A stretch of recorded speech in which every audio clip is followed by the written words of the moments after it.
Tema kita hari ini, saya percaya rasa aneh ya.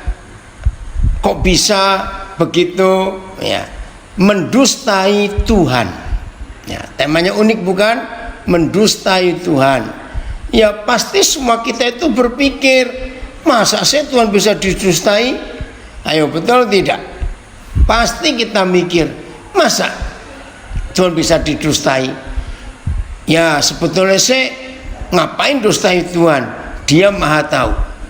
Tapi Alkitab menulis ternyata ada yang pernah mendustai Tuhan. Bayangkan itu. Wih, kira-kira kalau kita ketemu orang seperti itu zaman ini rasa apa begitu? Nah, saudara, izinkan saya mengatakan kalimat ini. Mendustai Tuhan ternyata tidak hanya terjadi untuk suami istri yang tercatat di Kisah Rasul pasal 5, yaitu Ananias dan Safira. Mari kita jujur. Berani enggak di antara kita yang sedang gabung untuk belajar hari ini dengan tema mendustai Tuhan? Pertanyaan saya, berani tidak di antara kita berkata, oh aku nggak pernah mendustai Tuhan? Itu kan cuma Ananias dan Safira. Saudara, kita harus mengaku. Maaf, saya tidak menuduh ya, tapi ayo kita jujur. Ternyata di antara kita, termasuk di antara kami hamba-hamba Tuhan, sehebat apapun, semua kita rata-rata pernah mendustai Tuhan. Ini fakta. Ini fakta. Maka itu kalau kita belajar tentang mendustai Tuhan, jangan cuma ingat Ananias dan Safira. Mari kita ingat diri kita sendiri. Dan saya percaya tidak ada seorang pun di antara kita yang sempat menghitung berapa kali kita pernah mendustai Tuhan. Berapa kali? Ini ada saudara kita di Facebook, orang Biak ini, sama memanai, pakai istilah Papua, Satra berani. Itu orang Papua bilang, saya tidak berani. Berkata, betul, nggak ada seorang pun di antara kita yang berani berkata, saya tidak pernah mendustai Tuhan.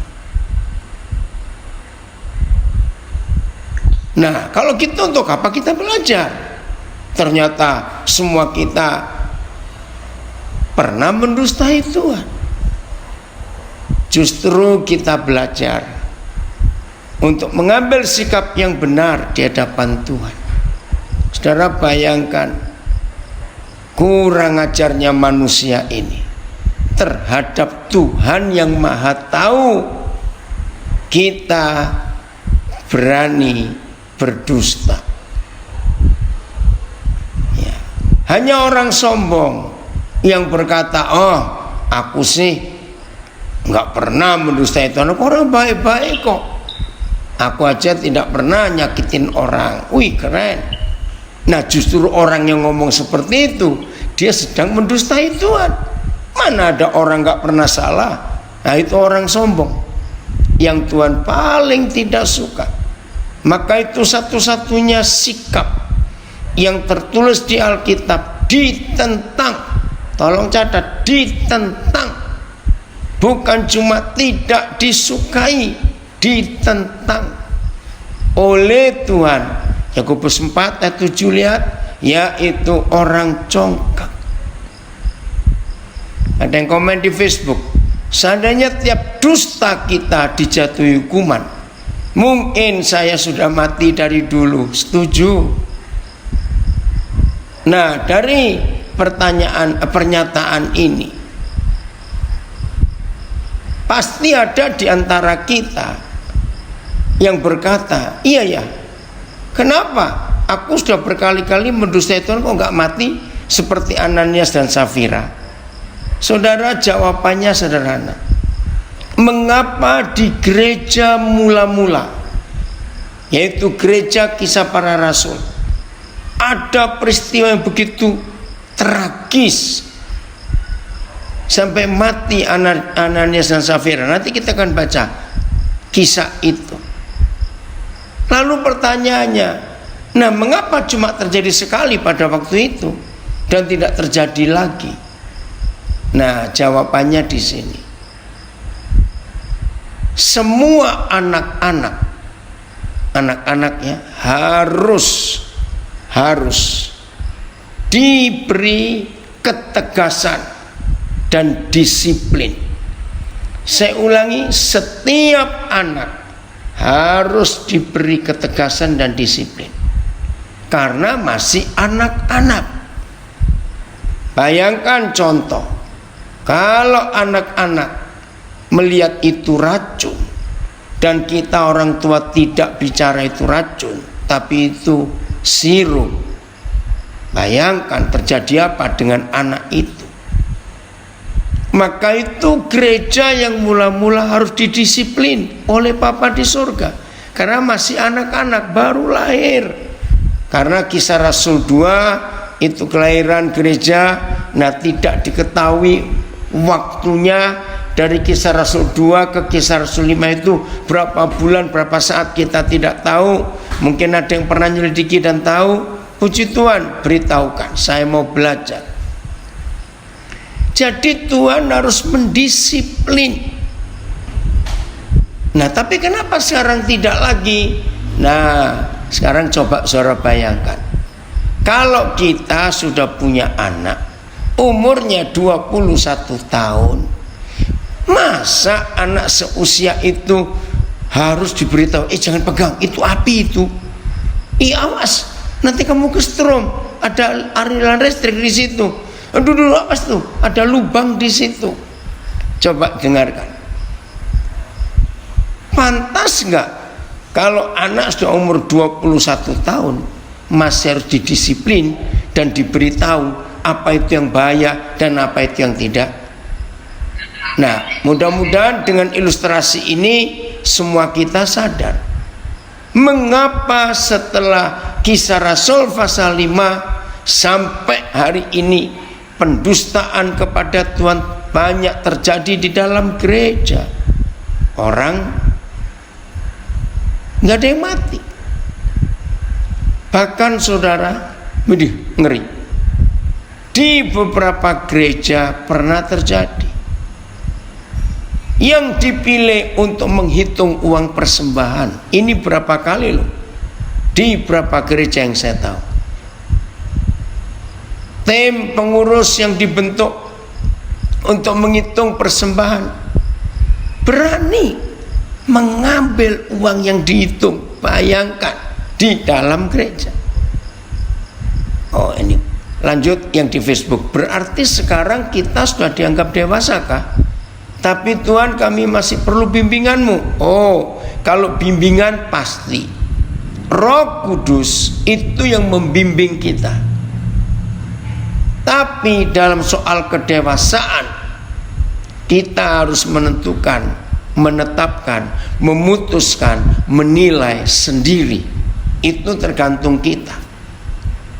Kalau dibimbing pasti. Coba ya yang bertanya di Facebook ini, saudara baca Yohanes 16 ayat 13. Roh Kudus itu menuntun kita ke dalam seluruh kebenaran. Nah, masalahnya kita mau dituntun Tuhan atau tidak?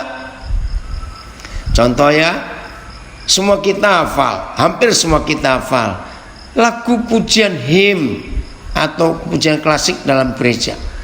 Tiap langkahku diatur oleh Tuhan dan tangan kasih-Nya memimpinku. Masih ingatnya lagu itu?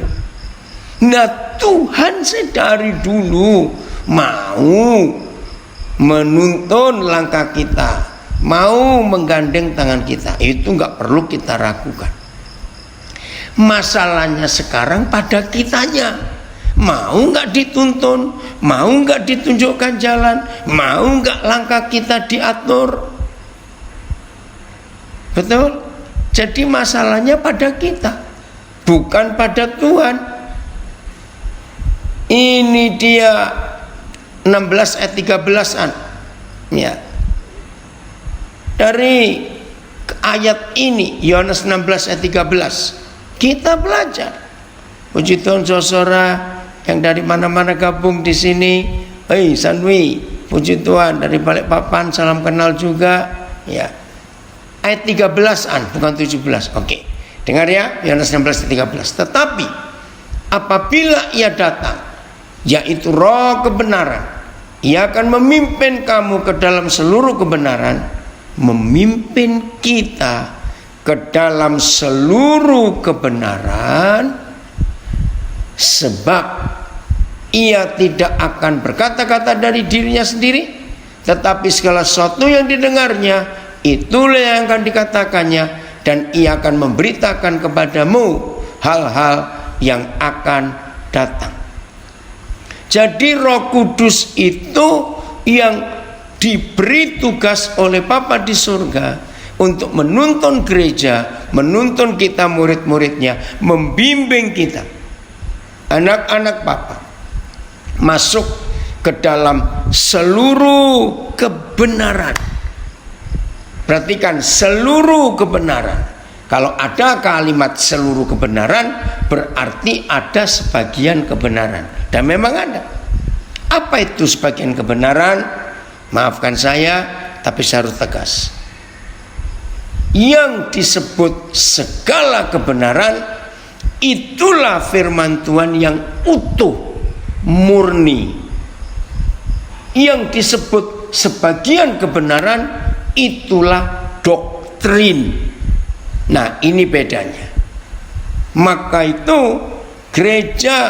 setiap sinode gereja, ya, setiap sinode gereja pasti punya satu doktrin yang beda dengan doktrin gereja yang lain.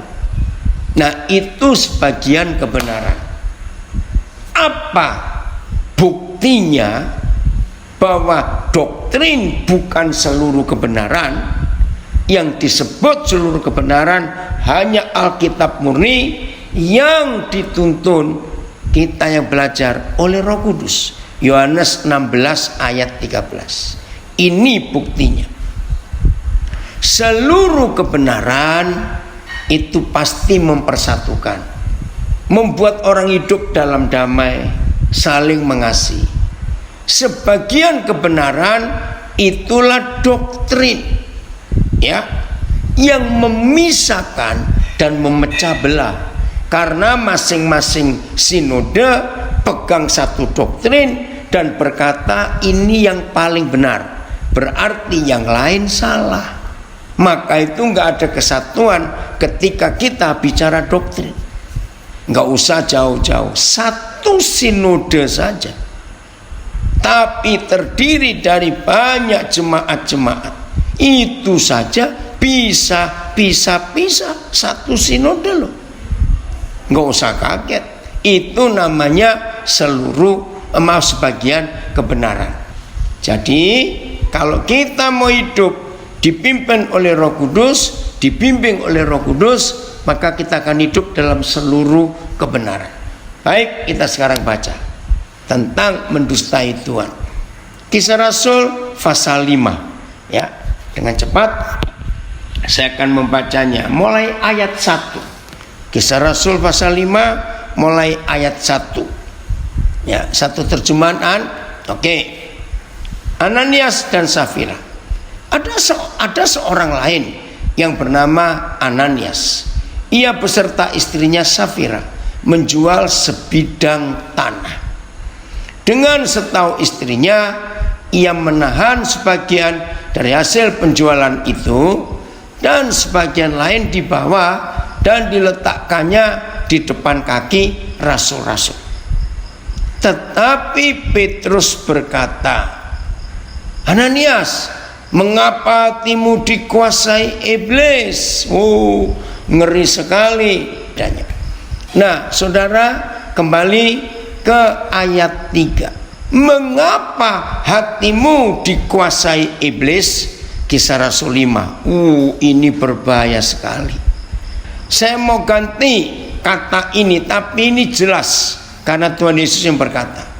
Tetapi Petrus berkata, Ananias, mengapa hatimu dikuasai uang? Uang. Jadi jelas sekali uang ini iblis, saudara. Karena Tuhan Yesus satu-satunya orang di jagat raya ini yang berkata uang itu setan. Itu hanya Tuhan Yesus. Maka itu yang berkata murid Yesus rajin ke gereja, tapi hatinya soal uang, aduh, pelitnya minta ampun. Itu dikuasai iblis. Ini suami istri lagi.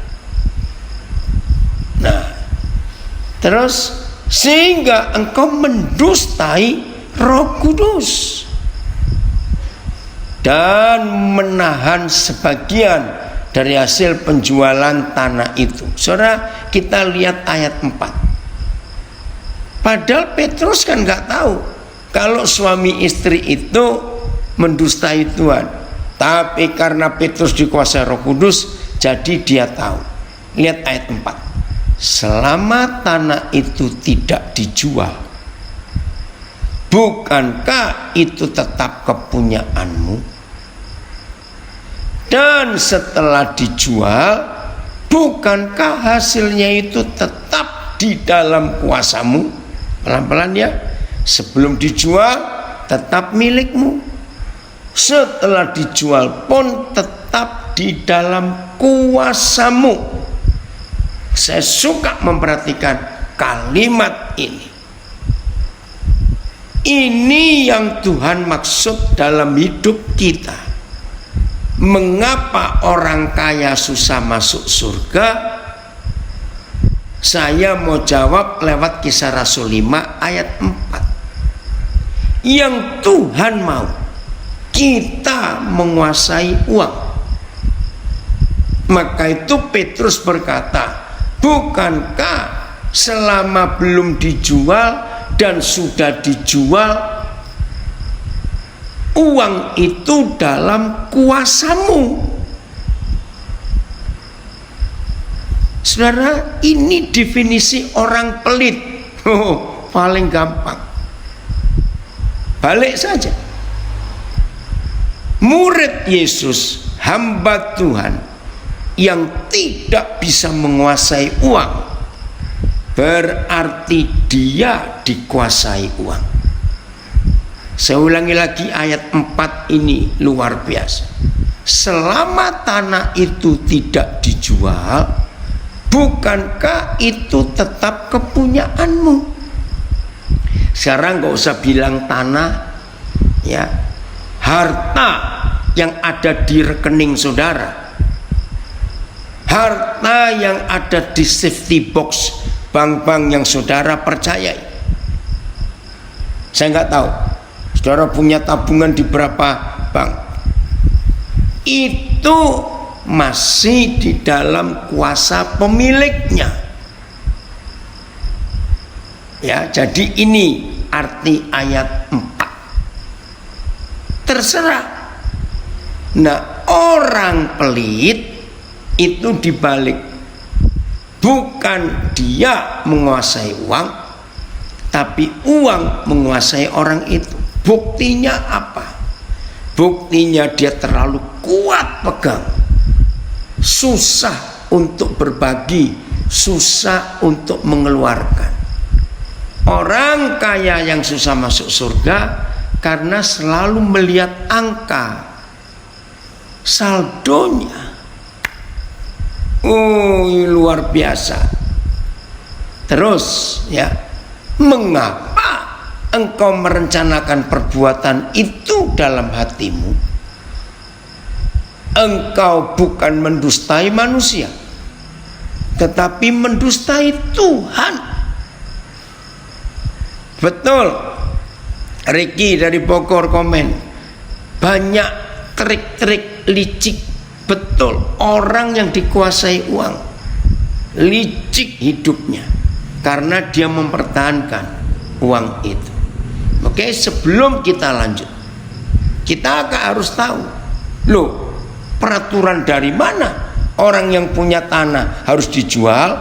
Kita buka Kisah Rasul pasal 4 ayat yang ke-32 ya sampai 37. Kisah Rasul 4 32 sampai 37. Nah, ini peraturan yang ada.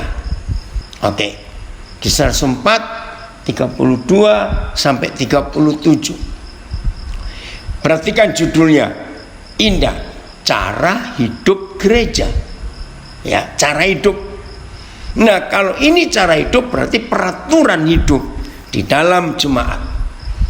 Adapun kumpulan orang yang telah percaya itu, mereka sehati dan sejiwa, dan tidak seorang pun yang berkata bahwa sesuatu dari kepunyaannya adalah miliknya sendiri, tetapi segala sesuatu adalah kepunyaan mereka bersama. Ini hanya bersaksi saja. Saya mengenal kebenaran ini sejak tahun 72. Nah, sejak hari itu saya praktekkan hidup ini sampai hari ini. Sebelum saya ke Papua, saya hidup di Surabaya. Pertama kali Tuhan percayakan saya sebuah rumah untuk kami tinggal rame-rame. Saudara, langsung saya praktekkan ayat ini. Itu 1 Agustus 1985 di Surabaya. Masih ada beberapa saudara yang pernah tinggal sama-sama saya mengenal praktek ini. Salah satu, di rumah itu tidak ada kunci. Betul, almari yang saya buat itu terbuka, ada rak-rak terbuka. Saya pun tidak pakai kunci, nggak ada kunci, semuanya lihat. Begitu pula kamar. Nah, saya bawa sampai hari ini di Nabire. Rumah yang kami tinggal, kalau kami pergi suami istri, kunci nggak pernah kami bawa, baik kunci kamar, kunci almari. Setiap orang punya hak untuk melihat, semuanya milik bersama, harta yang ada. 2 kali saya diberi mobil oleh beberapa orang yang mengasihi saya, tapi mobil itu nggak pernah ada di rumah kami. Masalahnya saya nggak bisa nyetir, dan yang pakai orang lain. Kalau kami perlu, baru kami minta dijemput. Apa saja, dapat berkat apa saja, ayo kita bagi, kita miliki bersama-sama. Itu hidup gereja ya. Dan dengan kuasa yang besar, rasul-rasul memberi kesaksian tentang kebangkitan Tuhan Yesus, dan mereka semua hidup dalam kasih karunia yang melimpah-limpah. Nah, mulai ayat 34 ini yang saya pakai 100% sampai hari ini. Saudara silakan tanya kepada beberapa orang yang pernah pergi dengan saya, dan beberapa saudara bisa tanya yang tinggal di Nabire bersama-sama. Sebab tidak ada seorang pun yang berkekurangan di antara mereka. Ini yang luar biasa, nggak ada yang berkekurangan. Kok bisa? Karena lihat ini, karena semua orang yang mempunyai tanah atau rumah, artinya yang nggak kepake, mungkin dulu untuk ya deposito atau apa yang nggak dipakai ya, menjual kepunyaannya itu, dan hasil penjualan itu mereka bawa dan mereka letakkan di depan kaki rasul-rasul, lalu dibagi-bagikan kepada setiap orang. Nah, kata kuncinya di kalimat terakhir ini, sesuai dengan keperluannya. Nyimpang dikit ya, saudara pasti dengar nama Karl Marx, orang Jerman. Dia itu mahasiswa teologi, tapi kecewa dengan gereja. Begitu mendengar kata Karl Marx, pasti saudara langsung ingat, oh komunis. Betul, Karl Marx itu pendiri dan penemu faham komunisme. Nah, yang menyedihkan saudara, ternyata Karl Marx menemukan faham komunisme itu dari Kisah Rasul pasal 2 dan Kisah Rasul pasal 4. Nah, salah satu ayatnya baru kita bahas ini. Orang Jakarta bilang, gila gak? Menemukan faham komunis yang anti Tuhan, justru dasarnya sumbernya dari Alkitab. Ayo kita bongkar. Mendengar kata komunis, langsung orang lihat, anti Tuhan. Tapi tunggu dulu. Akar kata komunis itu dari bahasa gereja. Yang orang Katolik pasti tahu ini. Kata komunis itu dari bahasa gereja, komuni. Nah, di gereja Katolik setiap misa harus ada komuni. Apa itu komuni? Perjamuan kudus. Inggrisnya Holy Communion. Komuni artinya bersekutu. Siapa bersekutu? Siapa berkomuni dengan siapa? Bapa di surga berkomuni dengan manusia dengan perantaraan Tuhan Yesus. Dari kata komuni, kata bendanya, muncul kata komunikasi. Dari kata komunikasi ada kata komunitas. Ini luar biasa saudara. Ini ada yang komen bagus di Facebook. Jangankan menjual, banyak orang Kristen membiarkan rumahnya kosong bertahun-tahun, padahal seandainya ditempati hamba Tuhan atau orang tidak mampu kan bermakna. Setuju sekali. Ini perusiaan. Sedih memang melihat fakta ini saudara. Maka itu saya praktekkan ini sampai hari ini. Oleh kemurahan Tuhan, sekian puluh rumah sudah saya beli, tapi semuanya dipakai oleh orang lain. Tadi anak saya dari Singkawang, puji Tuhan, dia kirim foto, aduh menyenangkan sekali saudara. Belum lama saya dapat berkat untuk bisa beli rumah di Singkawang, di pinggir jalan ya. Kalau ada orang dari Singkawang mau ke Monterado ya, mau ke Serukam, pasti lewat daerah rumah yang baru saya beli, namanya daerah Pajintan. Nah, ternyata sudah direnovasi oleh anak-anak saya di sana. Tadi pagi saya dapat kabar sudah ada bengkel motor di situ, jual bakso di situ, dan berapa yang lain lagi. Nah, siapa yang mengelola? 100% saudara-saudara kita yang lulusan lembaga pemasyarakatan. Saya beri kepercayaan mereka. Yang mimpin salah seorang anak saya, Renaldo Ginting. Hebat sekali. Jadi Tuhan berkati saya untuk bisa beli rumah supaya orang lain nempati. Oke. Betul Sanwi, Karl Marx inspired by the Bible. Betul. Luar biasa. Komuni lulus baru bisa dibaptis. Betul. Jadi ajaran ini luar biasa. Komunis, komunitas, komunikasi. Betul. Oh, terima kasih Tuhan. Ini kebenaran yang kita harus tahu. Nah, bedanya komunis dengan gereja mula-mula di kalimat terakhir ayat 35. Lalu dibagi-bagikan kepada setiap orang sesuai dengan keperluannya. Ya, Kori, Kak Naldo, Love Borneo. Oke, ini tim yang pernah di Love Borneo sekarang ada di Sydney. Ya, Sadewa hadir, puji Tuhan. Saudara, ini yang Tuhan inginkan.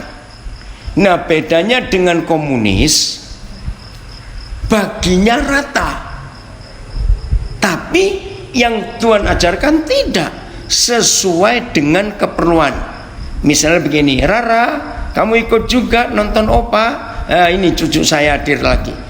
Ini cucu saya dari Tegal, kevasi saya rajin hadir. Ini sekarang dari Bandung. Ya, saudara, perhatikan. Saya beri contoh.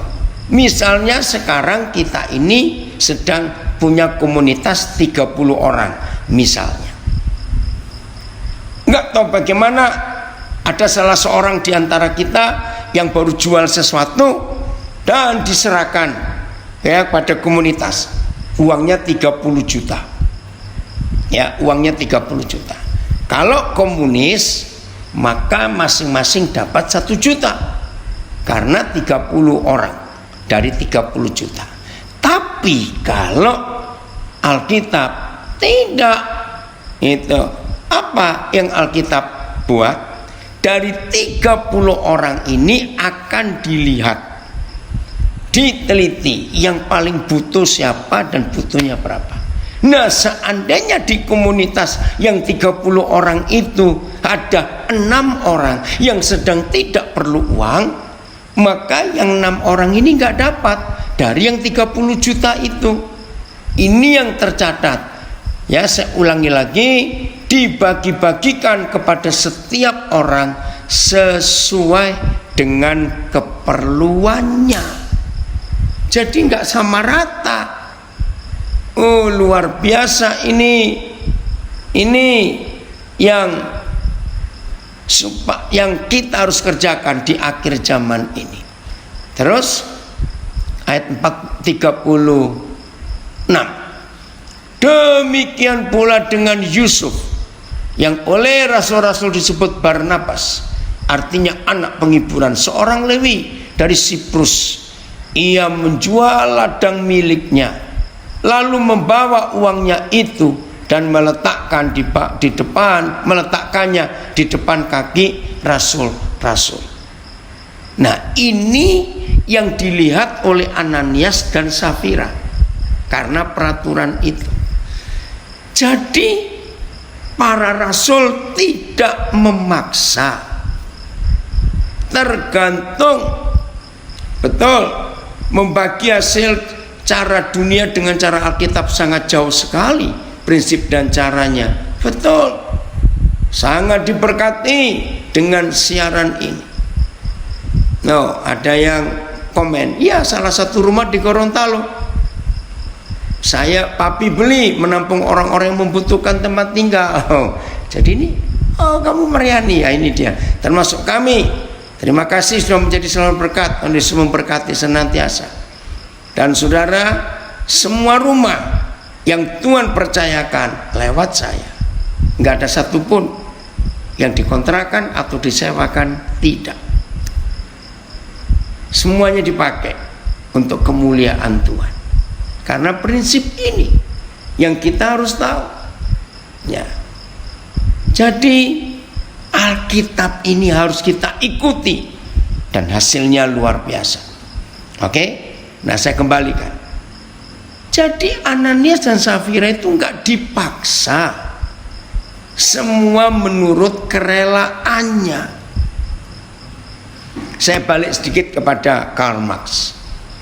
Jadi kekecewaan Karl Marx kepada gereja waktu itu, para pemimpin gereja kaya-kaya, apalagi Eropa, ketika Karl Marx menemukan paham komunis, Eropa lagi hancur, miskin karena perang, ngeri sekali karena perang.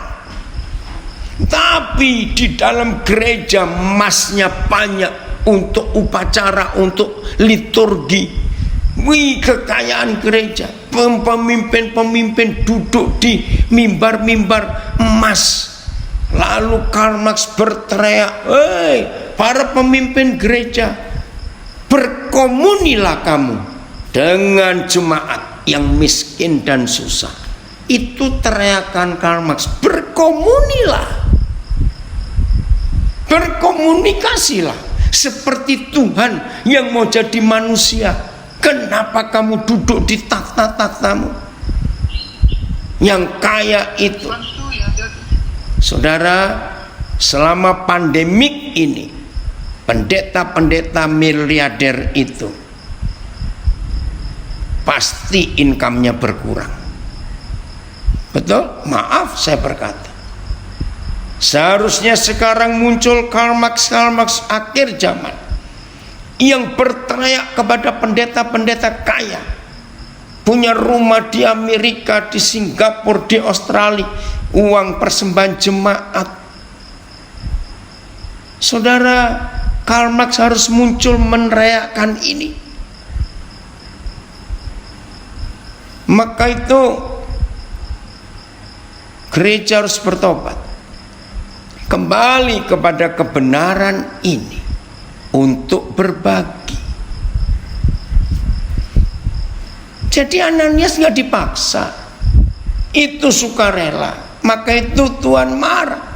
Kenapa kamu mendustai Roh Kudus? Itu uangmu, milikmu. Oke, kembali Kisah Rasul 5. Miske Temi yang terlambat masih bisa diikuti lewat Facebook dan Instagram. Ini terekam dan tersimpan. Ya. Komen dari Belanda. Sebenarnya kalau gereja menerapkan firman Tuhan ini, tidak ada jemaat yang miskin atau kekurangan. Yang kaya makin kaya, yang miskin lebih terpuruk. Betul. Ini kesedihan. Tapi kita harus bertobat sekarang. Ya, saya mau ulangi kalimat ayat 4 Kisah Rasul 5 ini. Selama tanah itu tidak dijual, bukankah itu tetap kepunyaanmu? Dan setelah dijual, bukankah hasilnya itu tetap dalam kuasamu? Ini teguran Tuhan melalui Petrus kepada Ananias. Ngapain kamu dustai Tuhan? Mengapa engkau merencanakan perbuatan itu dalam hatimu? Engkau bukan mendustai manusia, tetapi mendustai Tuhan. Ketika mendengar perkataan itu, rebalah Ananias dan putuslah nyawanya. Wih, ngeri saudara. Maka sangatlah ketakutan semua orang yang mendengar hal itu. Lalu datanglah beberapa orang muda. Mereka mengapani mayat itu. Ya. Oke, bentar. Mereka mengapani mayat itu, mengusungnya keluar dan pergi menguburnya. Lihat ini loh, kalau suami istri walaupun rajin beribadah dan uang menguasai hidupnya, maka peristiwa ini terjadi. Kira-kira 3 jam kemudian masuklah istri Ananias, tetapi ia tidak tahu apa yang telah terjadi. Jadi istrinya nggak tahu kalau suaminya sudah mati karena mendustai Tuhan. Kata Petrus kepadanya, inilah gembala, inilah pemimpin yang dikuasai oleh Roh Kudus. Luar biasa. Kata Petrus kepadanya, oh maaf, ya, katakanlah kepadaku, dengan harga sekiankah tanah itu kamu jual? Jawab perempuan itu, betul sekian. Saudara, jangan mengartikan pertanyaan pemimpin gereja waktu itu, yaitu Petrus, itu ingin uang semua. Tidak. Tapi pertanyaan ini, dengan harga sekiankah tanah itu kamu jual? Maksudnya kamu jangan mendustai Tuhan lagi seperti suamimu itu. Dasar uang sudah menguasai mereka. Lagi sekali ayat 4. Selama tanah itu belum dijual dan hasil penjualan itu juga tetap milikmu. Itu dalam kuasamu. Ya, saya suka kata ini, ayat 4 itu. Selama tanah itu tidak dijual, bukankah itu tetap kepunyaanmu? Dan setelah dijual, bukankah hasilnya itu tetap dalam kuasamu? Maka itu saudara, siapa menguasai siapa di hidup kita para hamba Tuhan dan murid Yesus? Ini pertanyaan penting.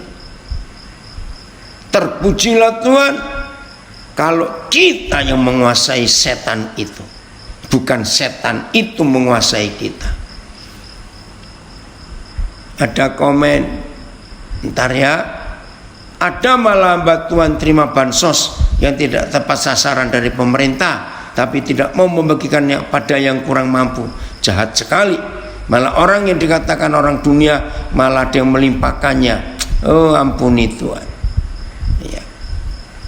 Anak saya komen, selalu papa bilang uang itu banyak bakteri kumannya, jadi jangan dipegang lama, langsung dibagikan. Ya.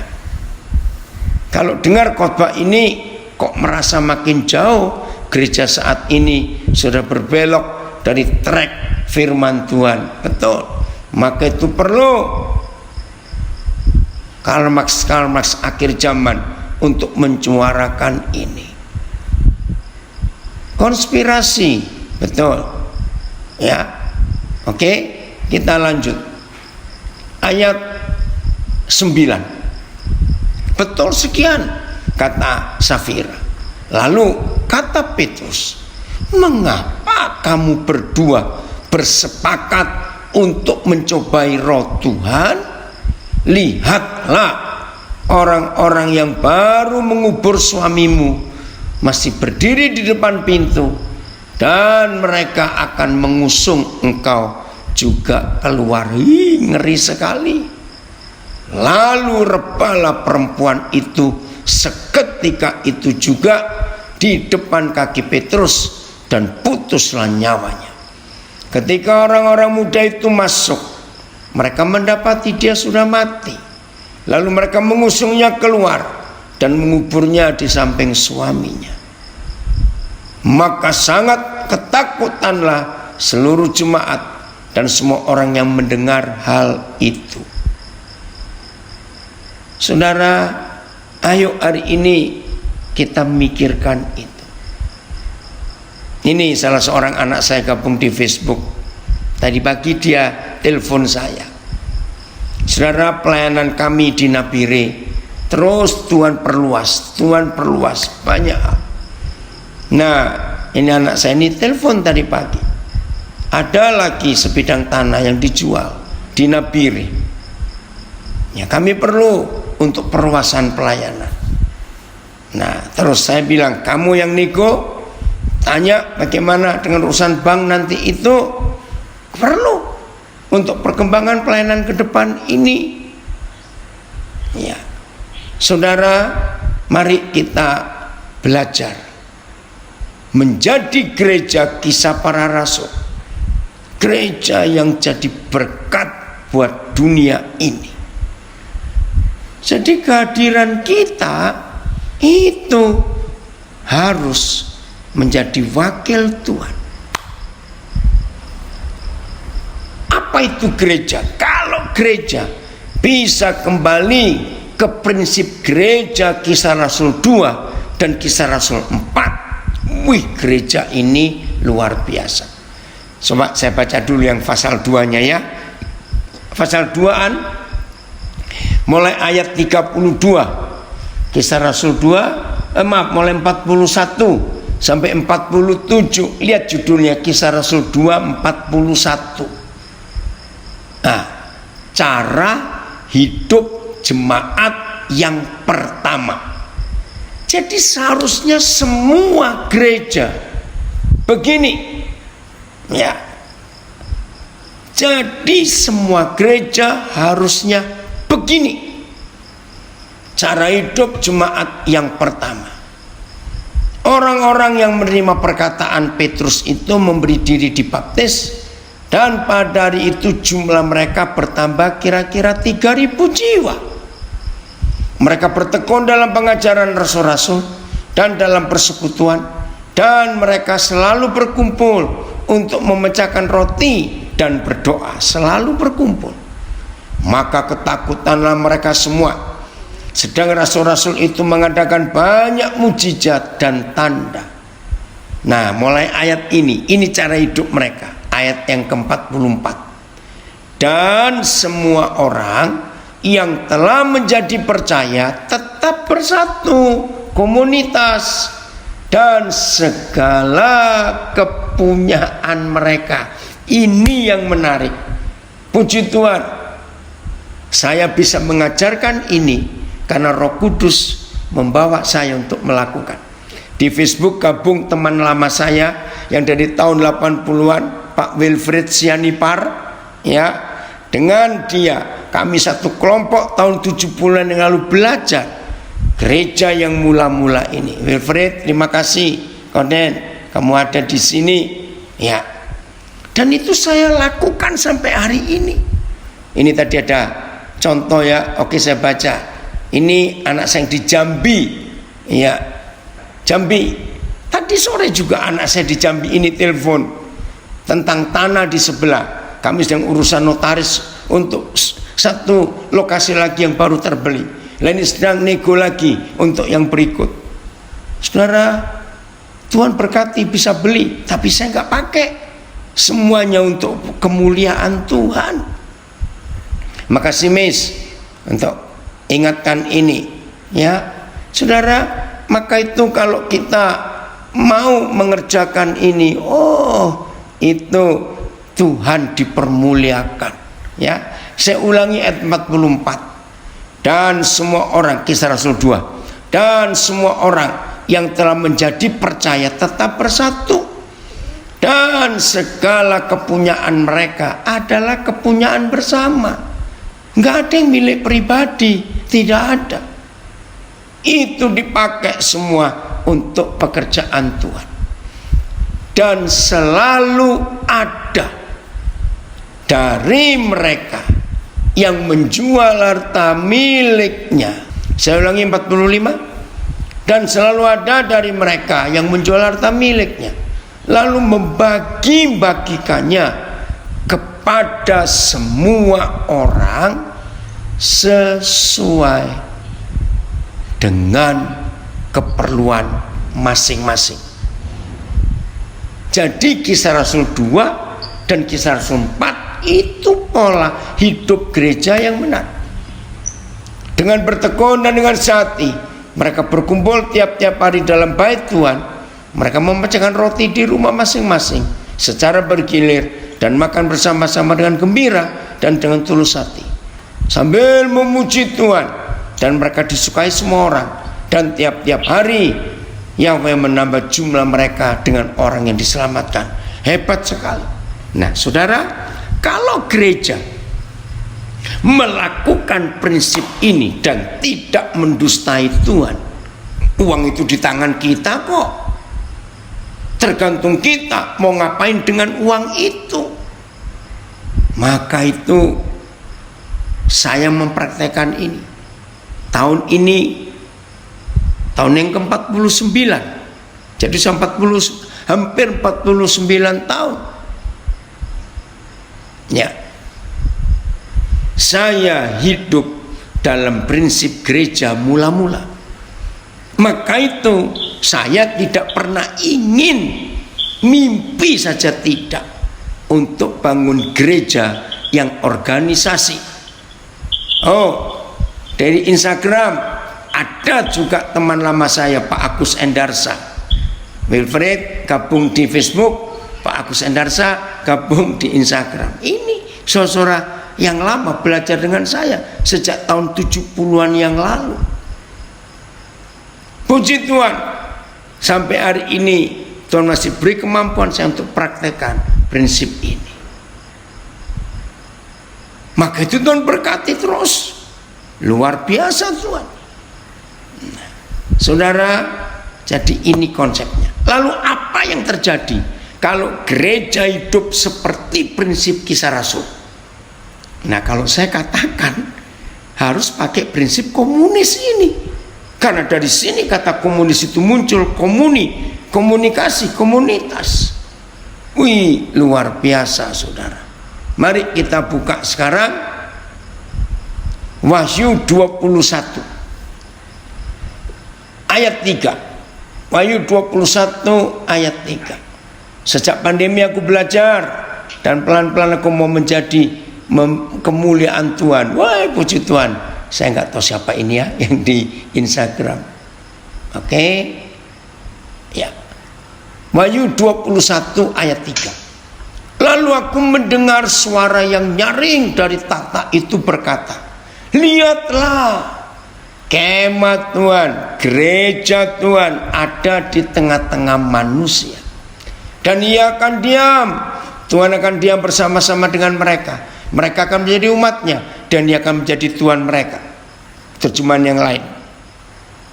Aku mendengar suara yang keras dari takhta berkata, lihatlah, kemah Tuhan di tengah-tengah manusia. Sama ayat BIS.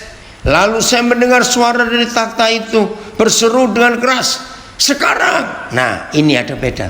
Sekarang, terjemahan bahasa Indonesia sehari-hari, tempat tinggal Tuhan adalah bersama-sama dengan manusia. Dalam terjemahan NLT, God's home, rumah Tuhan. Terjemahan BIS, sekarang tempat tinggal Tuhan adalah bersama-sama dengan manusia. Dan Tuhan akan hidup dengan manusia. Dan manusia akan menjadi umatnya. Tuhan sendiri akan berada dengan mereka dan menjadi Tuhan mereka. Aku mendengar suatu suara nyaring dari surga yang mengatakan, lihatlah, tabernakel Tuhan ada bersama manusia dan dia akan berdiam dengan bersama mereka. Terjemahan yang lain, aku mendengar suara yang nyaring berbicara dari aras itu. Katanya, lihat, tempat kediaman Tuhan adalah bersama manusia. Ia akan diam bersama-sama manusia. Puji Tuhan. Aku mendengar suara lantang dari takhta berkata, lihatlah, tempat kediaman Tuhan sekarang beserta manusia. Saudara, ini luar biasa. Jadi gereja, saya ulangi, gereja itu bukan gedung, bukan mimbar, alat musik, lampu sorot. Maaf, jangan kaget dan jangan marah kalau saya katakan kalimat ini. Salah satu yang Tuhan pakai dengan corona ini, salah satu, membuat gereja gedung yang megah dan wah tidak berfungsi. Saya ulangi, salah satu yang Tuhan pakai dengan corona ini, membuat gedung gereja yang megah dan mewah nggak bisa dipakai. Kenapa? Karena gereja-gereja yang megah dan mewah, lampu sorotnya aja sudah miliar, sound systemnya miliar, LED-nya nggak tahu berapa lagi. Padahal gereja itu harus seperti yang tertulis di Wahyu 21 ayat 3 ini, bahwa tempat kediaman Tuhan itulah gereja, harus ada di tengah-tengah manusia. Tapi sekarang gereja menarik diri dari masyarakat banyak. Gereja jadi eksklusif. Uang-uang yang banyak itu hanya dipakai untuk renovasi, untuk maintenance, untuk nambah lampu. Apa itu? Interior gereja itu ratusan juta. Padahal orang lapar begitu banyak di sekitar gereja itu tinggal. Oh, luar biasa saudara. Biarlah pelajaran yang disampaikan hari ini bisa banyak yang menyontoh, sebab perkataannya menetes seperti embun yang menyejukkan buat hati. Puji Tuhan. Ada lagi komen ini di Facebook, sangat menyedihkan menemukan gereja membangun sekolah, tapi jemaat yang kurang mampu saja anaknya tidak bisa masuk sekolah di situ karena biayanya mahal sekali. Betul. Saya selalu bilang bahwa uang adalah setan. Semakin banyak uangnya di dalam dompet, semakin banyak setan yang kita simpan. Itu anak saya yang komen. Puji Tuhan, Julius. Jika saja ayat ini dijalani umat Tuhan, maka damailah umat Tuhan. Betul sekali. Iya. Terima kasih. Ini anak saya, Jane. Untuk pembelajaran ini kami jadi mengerti sekarang bagaimana menjadi gereja yang sesungguhnya. Betul. Ada yang tanya, maaf, apakah berarti corona ini juga ada dalam rencana Bapak supaya gereja kembali ke tujuan awal? Tidak. Corona itu dari setan, bukan dari Tuhan. Cuma Papa pakai. Ya. Oh, puji Tuhan, Naomi. Ya, ini belum bisa ke Australia, Brisbane kangen. Ya, bisa lihat ini. Sayang ya lampu yang harganya tidak dipakai untuk memberi makan banyak orang. Betul. Oke, sekarang ayat 4, ayat yang terakhir. Wahyu 21 ayat 4. Wih, ini dahsyat saudara. Kalau tidak ada seorang pun di antara kita yang berani mendustai Tuhan seperti Ananias dan Safira, saya ulangi, kalau saja tidak ada seorang pun di antara kita yang hari ini mengambil keputusan tidak akan mendustai Tuhan lagi, maka Wahyu 21 ayat 4 terjadi. Saya ulangi, terjadi. Apa itu? Dan ia akan menghapus ya segala air mata dari mata mereka. Kapan segala air mata dihapus? Kapan? Ketika Wahyu 21 ayat 3 terjadi. Ketika tempat kediaman Tuhan pindah dari surga ke dunia, ya, perhatikan. Ketika tempat kediaman Tuhan yang di surga itu pindah ke dunia dan rumah Tuhan itu ada di antara manusia, bukan berarti kita nggak boleh punya uang kali ya. Yang penting jangan diperbudak. Oh, punya uang harus Ruth, tapi jangan disimpan sendiri. Ya, punya uang dibagikan, dipakai untuk memberkati banyak orang. Itu dia. Oke. Ketika rumah Tuhan sudah pindah dari surga ke dunia dan manusia tinggal bersama-sama Tuhan di rumahnya di dunia, maka terjadi ayat 4 Wahyu 21. Dan ia akan menghapus segala air mata dari mata mereka, dan maut tidak akan ada lagi. Tidak akan ada lagi perkabungan atau ratap tangis atau duka cita, sebab segala sesuatu yang lama itu telah berlalu. Saya sharing, sampai hari ini saya belum pernah ketemu anak ini. Namanya Teguh Darsono. Dengar ya, saya nggak kenal. Suatu hari salah seorang anak saya ketemu Teguh Darsono ini tanpa sengaja di suatu acara. Nah, karena anak-anak saya sudah ajari untuk hidup dengan Roh Kudus. Kalau lihat orang, Tuhan bilang sesuatu, nyatakan. Nah, terus anak saya ini ngomong tentang apa yang dia rasa dengan hidupmu. Wih, anak saya ini kaget. Ternyata dia anak seorang janda di daerah pinggiran kota Semarang, yang kerjanya cuma buruh cuci pakaian kotor tetangga-tetangga. Nah, anak ini sudah hampir di DO, drop out. karena dia kasihan ibunya untuk kerja cuci pakaian hanya untuk biaya kuliah dia. Nah, gaji dia apalagi selama corona ini sudah nggak cukup untuk biaya dia kuliah. Tapi dia merasa bersalah kalau dia sampai putus kuliah, serba bingung. Nah, dalam keadaan seperti itu dia ketemu anak saya. Nah, anak saya pun belum mampu. Maka itu dia cerita saya. Ringkas cerita, saya hubungi anak itu. Saudara, begitu saya hubungi dia kaget. Nah, ketika saya buatkan dia buku tabungan Bank Mandiri, saya nggak bisa tunjukkan, WA dia ke saya. Dia foto tabungan Bank Mandiri, bukunya atas nama dia. Kalimat yang keluar dari mulutnya buat saya kaget. Nggak ada. Nah, dia berkata begini dengan foto itu.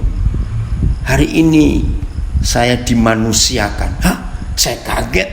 Masa cuma buatkan tabungan aja dimanusiakan? Akhirnya dia berani balik ke kampus. Puji Tuhan, dia senang.